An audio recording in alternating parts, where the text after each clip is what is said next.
ഈശോമിശിഹായിൽ പ്രിയമുള്ള സഹോദരീ സഹോദരന്മാരെ,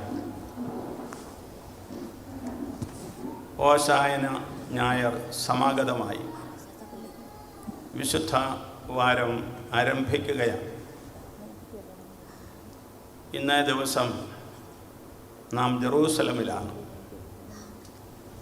ജെറൂസലമിൽ നമ്മുടെ കർത്താവിൻ്റെ എല്ലാ ശുശ്രൂഷകളുടെയും കേന്ദ്രമായി നിന്നിരുന്ന ഒരു ദേവാലയമുണ്ട്, ഒരു ജനസമൂഹമുണ്ട്. ഈ ജനസമൂഹമാണ് ഇന്ന് അവിടുത്തെ എതിരേറ്റ് ഓസാന പാടി ദൈവാലയത്തിലേക്ക് ആനയിക്കുന്നത്. ഈ സംഭവം പൊടുന്നനമേ ഉണ്ടായതല്ല. 3 വർഷം കൊണ്ട് ജനങ്ങളുടെ മനസ്സുകളിൽ സ്ഥാനം പിടിച്ചിരുന്ന ചിന്തകളുടെയും വികാരങ്ങളുടെയും ഒരു പ്രകാശനമായിരുന്നു അത്. നമ്മുടെ കർത്താവും രക്ഷകനുമായ ഈശോ ഈ ലോകത്തിലേക്ക് വരുന്നത് പിതാവിനാൽ ഫലമേൽപ്പിക്കപ്പെട്ടിരിക്കുന്ന ഒരു ദൗത്യം നിർവഹിക്കുവാൻ വേണ്ടിയാണ്. ആ ദൗത്യത്തെക്കുറിച്ച് കർത്താവിന് നല്ല ബോധ്യമുണ്ടായിരുന്നു. ആ ബോധ്യം അവിടുന്ന് നന്നായി ഒരുങ്ങി തൻ്റെ പരസ്യ ജീവിതകാലത്ത് പ്രാവർത്തികമാക്കി. ഈ ദൗത്യത്തിൻ്റെ ഒന്നാമത്തെ പ്രത്യേകത ദൈവത്തെ വെളിപ്പെടുത്തുക എന്നതായിരുന്നു. ദൈവം ആരാണ്? ദൈവം എന്താണ്? ഇത് രണ്ടും വെളിപ്പെടുത്തുകയായിരുന്നു ഈശോയുടെ ദൗത്യത്തിൻ്റെ ഒരു പ്രധാന ഭാഗം. ദൈവത്തെ അതുവരെ തൻ്റെ ശ്രോതാക്കളായ ഇസ്രായേൽ ജനത്തിൻ്റെ പിൻതലമുറക്കാർ മനസ്സിലാക്കിയിരുന്നത് സ്രഷ്ടാവായിട്ടാണ്, പരിപാലകനായിട്ടാണ്, അപകടങ്ങളിലും ദുഃഖങ്ങളിലും ദുരിതങ്ങളിലും അവരെ സംരക്ഷിക്കുന്നവനായിട്ടാണ്. ആ ദൈവത്തെ അവർ ആരാധിച്ചിരുന്നു. ആ ദൈവം ഏകനാണെന്ന് അവർ വിശ്വസിച്ചിരുന്നു. മറ്റ് ദൈവങ്ങളെ ആരാധിക്കുന്നത് ദൈവ നിന്ദയാണ് എന്നവർ മനസ്സിലാക്കിയിരുന്നു. എന്നാൽ കുറേ പേർ വഴിതെറ്റിപ്പോയിരുന്നു എന്നും നമുക്കറിയാം. അപ്പോൾ ഈ ഏക ദൈവത്തിലുള്ള വിശ്വാസത്തിൻ്റെ വളരെ പ്രത്യേകമായിട്ടുള്ള ഒരു പൂർത്തീകരണമാണ് കർത്താവ് ചെയ്യുന്നത്. ദൈവം പിതാവാണ്.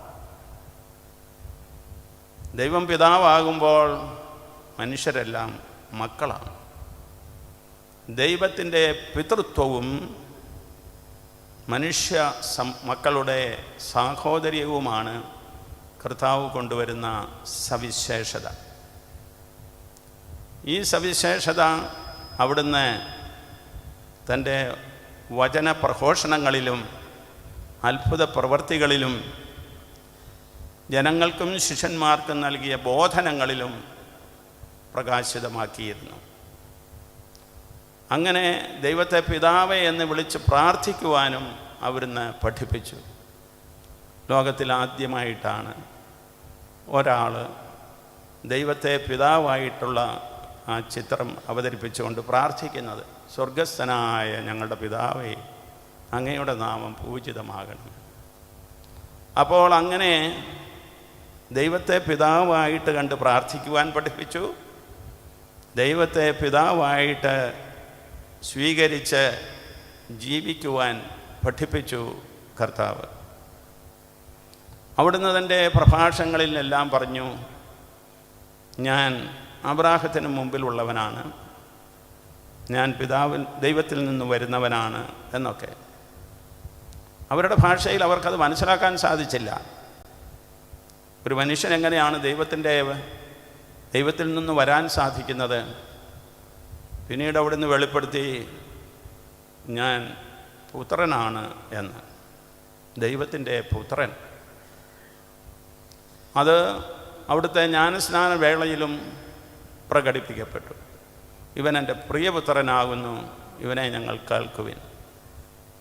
സ്വർഗവും അംഗീകരിച്ചു അവിടുന്ന് പിതാവിൻ്റെ പുത്രനാണ്. പിന്നീടും അവിടുന്ന് പറഞ്ഞു ശിഷ്യന്മാരോടായിട്ട്, ഞാനും പിതാവും ഒന്നുപോലെ പ്രവർത്തിക്കുന്നു. പിതാവിൽ നിന്ന് കേട്ടതെല്ലാം ഞാൻ നിങ്ങളോട് പറയുന്നു. പിതാവ് ചെയ്യുന്നതെല്ലാം ഞാനും ചെയ്യുന്നു. ഇതൊന്നും അവരുടെ വിശ്വാസമനുസരിച്ച് അവർക്ക് സ്വീകരിക്കാൻ സാധിച്ചിരുന്നില്ല. ഫരിസേയരും പുരോഹിത പ്രമാണികളും കൂടി ദൈവം വെളിപ്പെടുത്തി കൊടുത്തിരുന്ന പഴയ നിയമ ചിന്തകളെയെല്ലാം പ്രമാണങ്ങളെയെല്ലാം വ്യാഖ്യാനിച്ച് അവരുടേതായ ഒരു മതത്തെ സൃഷ്ടിച്ചിരുന്നു. എന്നാൽ ആ മതത്തിലെ കുറവുകളൊക്കെയാണ് കർത്താവ് തിരുത്തിക്കൊണ്ട് അതിനെ പൂർത്തീകരിച്ചുകൊണ്ട് ദൈവം പിതാവാണെന്നും അവിടുന്ന് ദൈവത്തിൻ്റെ പുത്രനാണെന്നും അവിടുന്ന് ദൈവത്തിൽ നിന്ന് സന്ദേശങ്ങൾ കൊണ്ടുവരുന്ന വചനമാണെന്നും എല്ലാം വെളിപ്പെടുത്തുകയാണ്. ഇപ്രകാരമുള്ള വെളിപ്പെടുത്തലുകളുടെ ഒരു പൂർത്തീകരണമായിട്ട് നമ്മൾ കാണുന്നത് കർത്താവിൻ്റെ പരിശുദ്ധാത്മാവിനെക്കുറിച്ചുള്ള ആ പ്രവചനം കൂടിയാണ്. മാമോദീസ സ്വീകരിച്ചപ്പോൾ പിതാവ് മാത്രമല്ല സംസാരിച്ചത്, പരിശുദ്ധാത്മാവ് പ്രാവിൻ്റെ രൂപത്തിൽ കർത്താവിൻ്റെ മേൽ ആവസിക്കുകയും ചെയ്തു. ആത്മാവിനാൽ പരിശുദ്ധ അമ്മയിൽ ജനിച്ച് അവിടുന്ന് അതേ ആത്മാവിനാൽ അഭിഷേകം സ്വീകരിച്ചു. ആത്മാവിൽ നിറഞ്ഞ് അതേ ആത്മാവിനാൽ നയിക്കപ്പെട്ട് അവിടുന്ന് മരുഭൂമിയിലേക്ക് പോയി. എന്തിന്? പിശാചിനാൽ പരീക്ഷിക്കപ്പെടാൻ. തൻ്റെ ദൗത്യത്തിൽ ഉറച്ചു നിന്ന് ഈ ലോകത്തിലെ ശക്തികളോട് തിന്മയ്ക്കെതിരായിട്ട് പോരാടുവാനുള്ള ആ ശക്തി സംഭരിക്കാൻ പരിശുദ്ധാത്മാവ് പ്രലോഭനങ്ങൾ ലൗകികമായിട്ടുള്ളവയെല്ലാം കർത്താവിന് നൽകുകയാണ്. അതേ ആത്മാവിൻ്റെ ശക്തിയാൽ ഈ പരീക്ഷണങ്ങളെയെല്ലാം ജയിക്കുന്ന കർത്താവാണ് നാസ്രത്തിലെ സിനഗോഗിൽ ചെന്ന് പറയുന്നു, കർത്താവിൻ്റെ ആത്മാവ് എൻ്റെ മേലുണ്ട്. സുവിശേഷം പ്രഘോഷിക്കുന്നതിനായി അവിടുന്ന് തന്നെ അഭിഷേകം ചെയ്തിരിക്കുന്നു. അന്ധർക്ക് കാഴ്ചയും ബന്ധിതർക്ക് മോചനവും അടിച്ചമർത്തപ്പെട്ടവർക്ക് സ്വാതന്ത്ര്യവും പ്രഖ്യാപിക്കുവാനായി അവൻ എന്നെ അയച്ചിരിക്കുന്നു. ദൗത്യം പ്രഖ്യാപിച്ചു കഴിഞ്ഞു. ദേവാലയത്തിൽ വെച്ച് തന്നെ ജെറൂസലം ദേവാലയത്തിൽ അവിടുന്ന് നടത്തിയ ഈ പ്രഖ്യാപനത്തിൻ്റെ തുടർക്കഥയായിരുന്നു 3 വർഷത്തെ പരസ്യ ജീവിതം. അപ്പോൾ ഈ പരസ്യ ജീവിതത്തിൽ അവിടുന്ന് തൻ്റെ പ്രഭാഷണങ്ങളിലൂടെയും സംഭാഷണങ്ങളിലൂടെയും സന്ദർശനങ്ങളിലൂടെയും അതുപോലെ തന്നെ അത്ഭുത പ്രവർത്തനങ്ങളിലൂടെയും വെളിപ്പെടുത്തി താൻ ദൈവപുത്രനാണെന്ന്. ഒരു മനുഷ്യനും ഇവൻ പ്രവർത്തിക്കുന്നത് പോലെ പ്രവർത്തിക്കാൻ സാധിക്കില്ലെന്ന് ജനം അംഗീകരിച്ചു. ഇവൻ നമ്മുടെ റബ്ബിമാരെ പോലെ അല്ല സംസാരിക്കുന്നത്, അധികാരമുള്ളവനെ പോലെയാണ് സംസാരിക്കുന്നത് എന്ന് അവർ പറഞ്ഞു. അപ്പോൾ അങ്ങനെ ജനങ്ങൾ ക്രമേണ കർത്താവിനെ അംഗീകരിക്കുകയാണ്. ശിഷ്യന്മാരും പല തവണകളിലായിട്ട് കർത്താവിനെ അംഗീകരിക്കുകയാണ്. കാനായിലെ അത്ഭുതം നടന്നപ്പോൾ ആ വിവരണത്തിൻ്റെ അവസാനത്തിൽ പറയുകയാണ്, ഈ അത്ഭുതം കണ്ട, ആദ്യത്തെ അത്ഭുതമാണ്, ഈ അത്ഭുതം കണ്ട അവിടുത്തെ ശിഷ്യന്മാർ അവിടുന്ന് വിശ്വസിച്ചു. ഈ അത്ഭുതങ്ങളെ അടയാളങ്ങളായിട്ടാണ് വിശുദ്ധ യോഹന്നാൻ ശ്ലീഹ പറയുന്നത്. അപ്പോൾ ഈ യോഹന്നാൻ ശ്ലീഹായുടെ ആ വാക്കുകൾ നാം എടുക്കുകയാണെങ്കിൽ ആദ്യത്തെ അടയാളമായ കാനായിലെ വെള്ളം വീഞ്ഞാക്കിയ സംഭവം മുതൽ പിന്നുള്ള എല്ലാ അത്ഭുതങ്ങളും അടയാളങ്ങളായിട്ട് ജനങ്ങൾക്കും ശിഷ്യന്മാർക്കും അവിടുന്ന് വിശ്വസിക്കുവാൻ ഉള്ള കാരണങ്ങളായി മാറി. അങ്ങനെ അവിടുത്തെ ദൈവപുത്രസ്ഥാനവും അവിടുന്നുള്ള ആത്മാവിൻ്റെ അഭിഷേകവും മനസ്സിലാക്കി അവിടുന്ന് ജനങ്ങൾ ശിഷ്യന്മാർ അവിടുത്തെ പല പല സന്ദർഭങ്ങളിൽ അംഗീകരിച്ചു. കർത്താവ് ശിഷ്യന്മാരോട് ഒരിക്കലും ഒരു പരീക്ഷ നടത്തി. പരീക്ഷ ഇപ്രകാരമായിരുന്നു, ഞാൻ ആരാണെന്നാണ് ജനങ്ങൾ പറയുന്നത്. കാരണം താൻ ആരാണെന്ന് ജനങ്ങളെ അറിയിക്കണം, ലോകം മനസ്സിലാക്കണം എന്നത് കർത്താവിൻ്റെ ദൗത്യത്തിൻ്റെ ഒരു ഭാഗമാണ്. അതുകൊണ്ടാണ് അങ്ങനെ ചോദിക്കുന്നത്. അവർ പറഞ്ഞു, ചിലർ സ്നാപക യോഹന്നാൻ എന്ന് പറയുന്നു, ചിലർ ഏലിയ എന്ന് പറയുന്നു, മറ്റു ചിലർ ജെറേമിയ അല്ലെങ്കിൽ പ്രവാചകന്മാരിൽ ഒരുവനെന്ന് പറയുന്നു ഇങ്ങനെ ഓരോ വിശദീകരണങ്ങൾ കൊടുക്കുകയാണ്. ജനങ്ങളുടെ ഇടയിലെ സംസാരമാണ്, കർത്താവിനെക്കുറിച്ചുള്ള സംസാരം. അപ്പോഴാണ് പത്രോസിനോട് ശിഷ്യന്മാരോട് കർത്താവ് ചോദിക്കുന്നത്, ഞാൻ ആരാണെന്നാണ് നിങ്ങൾ പറയുന്നത്? അവർക്ക് ബോധ്യപ്പെട്ടാൽ അവർ വഴിയായിട്ട് ഈ ലോകം മുഴുവൻ അറിയിക്കേണ്ട സന്ദേശമാണ്. അതുകൊണ്ടാണ് ചോദിക്കുന്നത്, ഞാൻ ആരാണെന്നാണ് നിങ്ങൾ പറയുന്നത്? അവർ പറഞ്ഞു, പത്രോസാണ് പറഞ്ഞത്, നീ ജീവനുള്ള ദൈവത്തിൻ്റെ പുത്രനായ മിശിഹ അഥവാ ക്രിസ്തു ആകുന്നു. ഇതിൽ പരം ഒരു വിശ്വാസ പ്രഖ്യാപനം പരസ്യ ജീവിതകാലത്ത് കർത്താവിന് കിട്ടിയിട്ടില്ല. കർത്താവിന് ഉറപ്പായി ശിഷ്യന്മാരെങ്കിലും തൻ്റെ വ്യക്തിത്വം മനസ്സിലാക്കിയിരിക്കുന്നു എന്ന്. അതുപോലെ തന്നെ പിന്നീടാണ് തോമാസ് ശ്ലീഹ ഉയിർപ്പിന് ശേഷം പറഞ്ഞത്, എൻ്റെ കർത്താവേ, എൻ്റെ ദൈവമേ എന്ന്. ഈശോയുടെ ദൈവത്വമാണ് തോമാസ് ശ്ലീഹ അംഗീകരിക്കുന്നത്. ഇപ്രകാരം ശിഷ്യന്മാരും ജനങ്ങളും ക്രമേണ കർത്താവിലുള്ള വിശ്വാസത്തിലേക്ക് വരികയും പ്രവാചക ദൗത്യത്തെക്കാൾ ഉപരി ഒരു രക്ഷാകര ദൗത്യം അവിടുന്ന് നിർവഹിക്കുന്നു എന്നുള്ളത് മനസ്സിലാക്കുകയും ചെയ്ത ഫരീസയരും പുരോഹിത പ്രമാണികളും അസ്വസ്ഥരായി. ആ അസ്വസ്ഥതകളെക്കുറിച്ചാണ് ഇനി വരുന്ന ദിവസങ്ങളിലൊക്കെ നമ്മൾ ധ്യാനിക്കുകയും പ്രാർത്ഥനാ വിഷയമാക്കുകയും ഒക്കെ ചെയ്യുന്നത്. അതവിടുത്തെ പീഡാസഹനത്തിലും മരണത്തിലും അവസാനിക്കുന്നു. പിന്നീട് അവിടുന്ന് ഉയർത്തെഴുന്നേൽക്കുന്നു. ഈ രഹസ്യങ്ങളാണ് നമ്മുടെ രക്ഷയുടെ കാതലായിട്ടുള്ള സത്യങ്ങൾ. പ്രിയമുള്ള സഹോദരീ സഹോദരന്മാരെ, ഈ പശ്ചാത്തലത്തിൽ നമ്മൾ ഓശാനയെ കാണണം. ശിഷ്യന്മാർ അവരുടേതായ കൂട്ടായ്മയിൽ കർത്താവിലുള്ള ദൈവത്വവും അവിടുന്ന് രക്ഷകനാണെന്നുള്ള സത്യവും ഏറ്റുപറഞ്ഞു എന്നുള്ളത് വസ്തുതയാണ്. എന്നാൽ അവരെപ്പോലെ തന്നെ അവരെക്കാൾ ഒരർത്ഥത്തിൽ കൂടുതൽ വികാരഭരിതമായിട്ട് ജനങ്ങളും ഇത് മനസ്സിലാക്കിക്കൊണ്ടിരിക്കുകയായിരുന്നു. സാധാരണ ജനങ്ങൾ, കൃഷിവലന്മാർ, തൊഴിലാളികൾ, പലവിധ വ്യാപാരങ്ങളിൽ ഏർപ്പെട്ടിരിക്കുന്നവർ, ഫരീസയരുടെയും പുരോഹിത പ്രമാണികളുടെയും രാജാക്കന്മാരുടെയും ഒക്കെ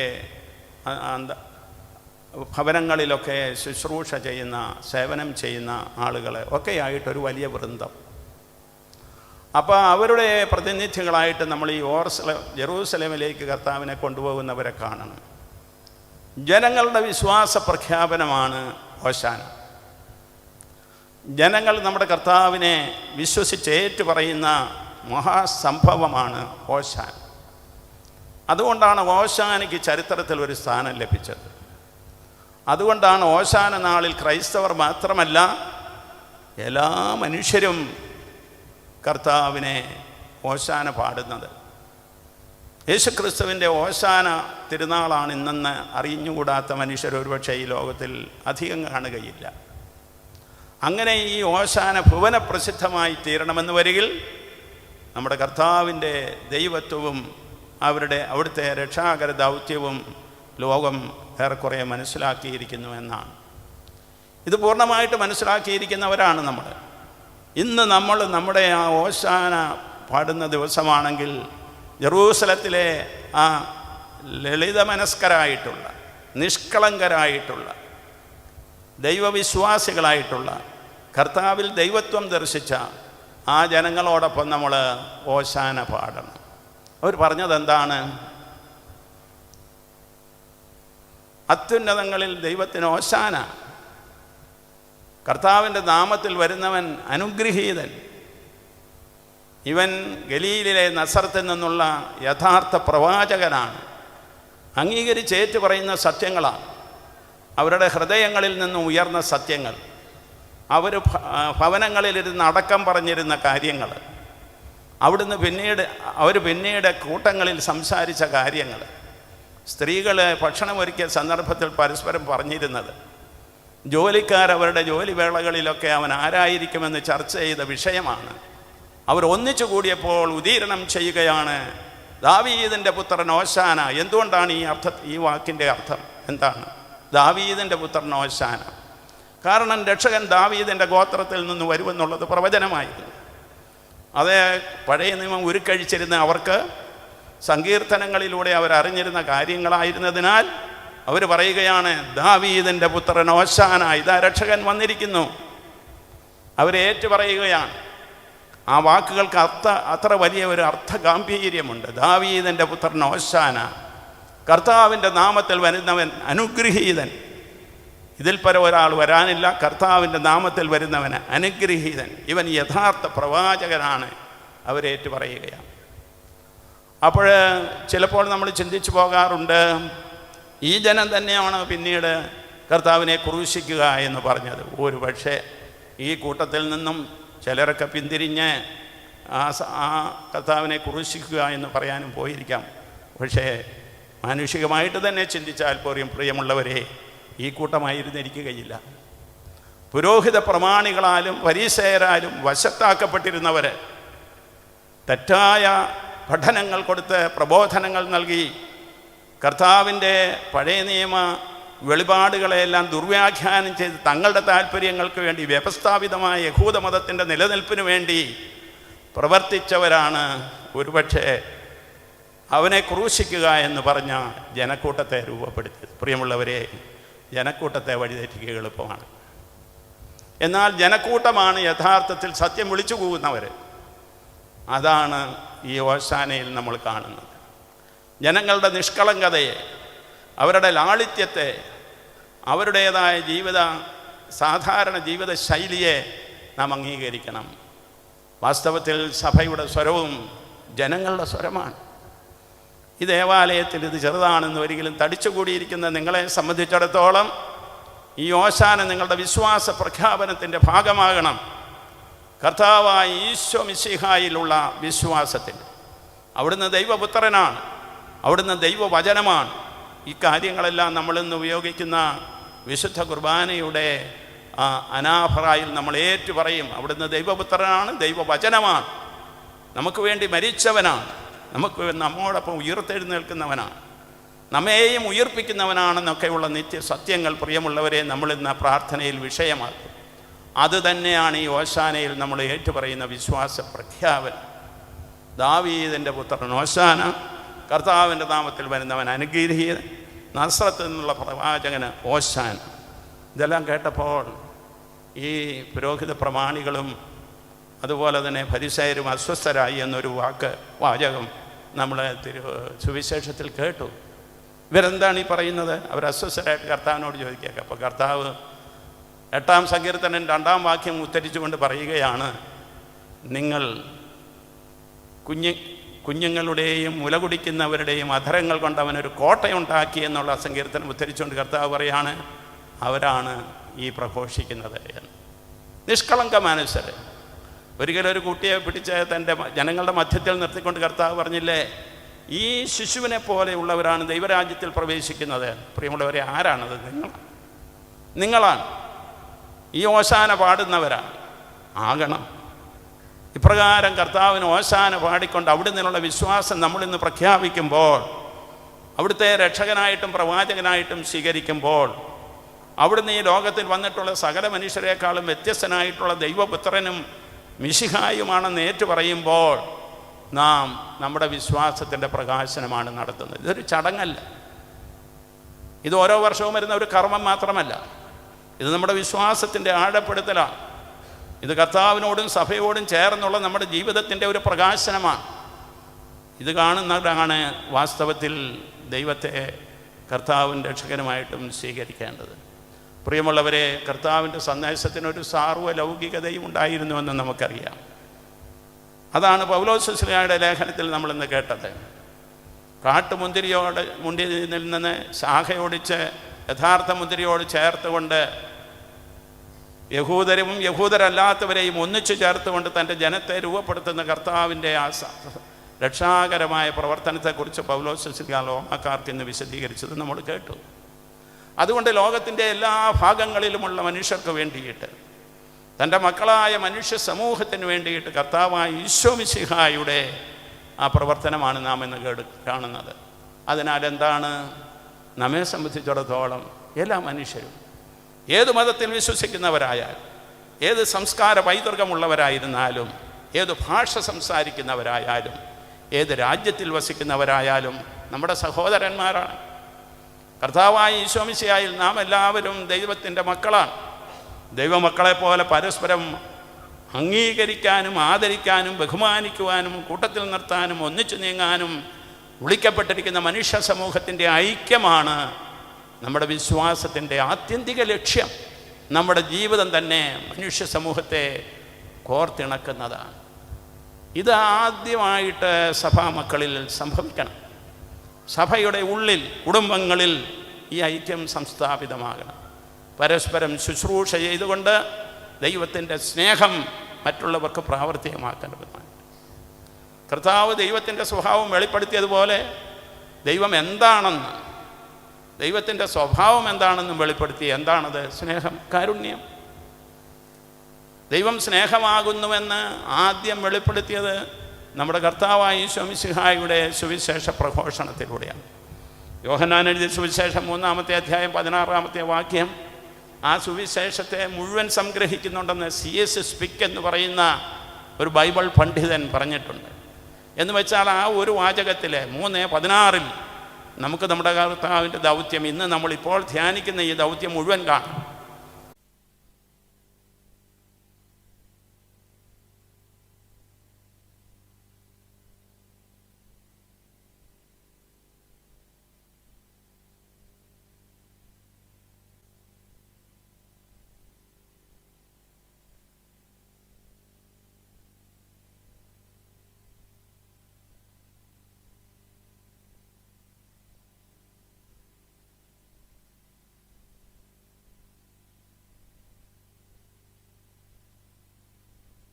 വെളിപ്പെടുത്തി. ഫ്രാൻസിസ് പാപ്പ ആവർത്തിച്ച് ഉദ്ധരിക്കുന്ന നല്ല സമറിയാക്കാരൻ്റെ ഉപമ, അക്രമികളാൽ പിടിക്കപ്പെട്ട് വഴിയോരത്ത് കിടന്ന ആ മനുഷ്യനെ സഹായിക്കുവാനായിട്ട് ചെയ്യുന്ന നല്ല സമറിയാക്കാരൻ.